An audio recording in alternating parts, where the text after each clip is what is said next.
অনেক দিন পর সেদিন চিলক্সে গিয়েছিলাম। আর চিলক্সে গিয়ে সেখানে কি কি আইটেম ট্রাই করলাম সেটাই আজকে এই ভিডিওতে শেয়ার করব। চিলক্সে এসে সবার প্রথমে আমাদের পছন্দের আইটেমগুলো অর্ডার করি, যেমন এখানে ফ্রেঞ্চ ফ্রাই, চিকেন ফিঙ্গার্স, আর আমার সবচেয়ে পছন্দের নাগা রামস, এটা অর্ডার করি। বাট এর সাথে নতুন একটা আইটেম অর্ডার করেছি, সেটা হচ্ছে smash burger. Smash burger review তো দিব, তার আগে আমি এখানে আমার পছন্দের খাবারগুলো খেয়ে নিচ্ছি। আর এইখানের এই চিকেন ফিঙ্গারটা আমার খুবই পছন্দ, যেটার ভিতরে একদম চিজ দেওয়া থাকে, আপনার ভিডিওতে দেখতেই পাচ্ছেন। এবারে আসা যাক চিলক্স নতুন লঞ্চ করা স্ম্যাশ বার্গার নিয়ে। অনেকদিন ধরে গুলশান 2-এ যে স্ম্যাশ বার্গার আছে সেটা খেতে ইচ্ছা করছিল, তো সেখানে আমি যেতে পারছিলাম না দেখে আমি চিলক্সে স্ম্যাশ বার্গার দেখে আমি এটার সাথে সাথে অর্ডার করে দিই।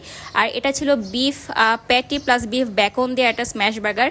সত্যি বলতে এটা খেতে অসম্ভব মজার ছিল। পার্সোনালি বার্গার পছন্দ করি না, বাট এখানে স্ম্যাশ বার্গারটা আমার কাছে পার্সোনালি খুবই পছন্দ হয়েছে। এখানে বেশ ভালো অ্যামাউন্টের বিফ প্যাটি দেওয়া ছিল, তার সাথে কিন্তু চিজটাও আবার সস সবকিছু কিন্তু ব্যালেন্স ছিল, যার কারণে আমার স্ম্যাশ বার্গারটা খেতে খুবই ভালো লেগেছে। ট্রাই করলাম আমার চিলক্সের সবচেয়ে পছন্দের সিগনেচার আইটেম, সেটা হচ্ছে চিকেন নাগা রামস। আমি যখনই চিলক্সে যাই আমি এই একটা নাগা রামস খেতে কিন্তু মেনলি যাই।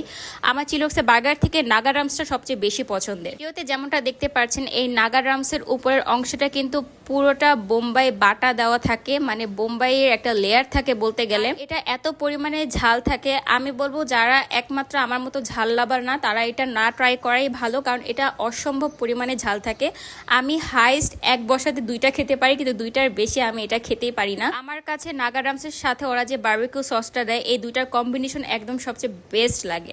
তো এখানে আমি খাওয়া শেষ করে এই নাগা রামস খাওয়ার পর যে ঝালটা লাগে, ঝালের পর যদি এরকম ঠান্ডা কোল্ড কফি হয় তাহলে তো কথাই নাই।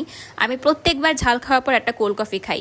তো এরপর আমি আরও ওদের কিছু নতুন আইটেম দেখতে পেলাম, যেমন ওদের এখানে এই রাইস আইটেমটা আমি কখনোই ট্রাই করিনি, তো যার কারণে আমি ওদের এখান থেকে একটা রাইস আইটেম অর্ডার করছি। এটা মনে হয় শেফ স্পেশাল একটা রাইস আইটেম ছিল। তো এটা আহামরি তেমন একটা মজা না, কারণ এটা না খুব লাইট একটা টেস্ট, মানে যারা ফরেনার আছে তাদের জন্য এটা মজা, বাট আমাদের বাঙালি টেস্টের সাথে এত লাইট খাবার তেমন একটা ভালো লাগে না। আমার কাছে মনে হয়েছে ভাতের সাথে চিজ দিয়ে আর চিকেন দিয়ে একটা কম্বিনেশন, এটা আমার কাছে তেমন একটা ভালো লাগে না। আর এখানে আমি টোটাল বিলটা দেখিয়ে দিচ্ছি, কারণ অনেকে আমাকে বলে আমি নাকি পেড রিভিউ করি।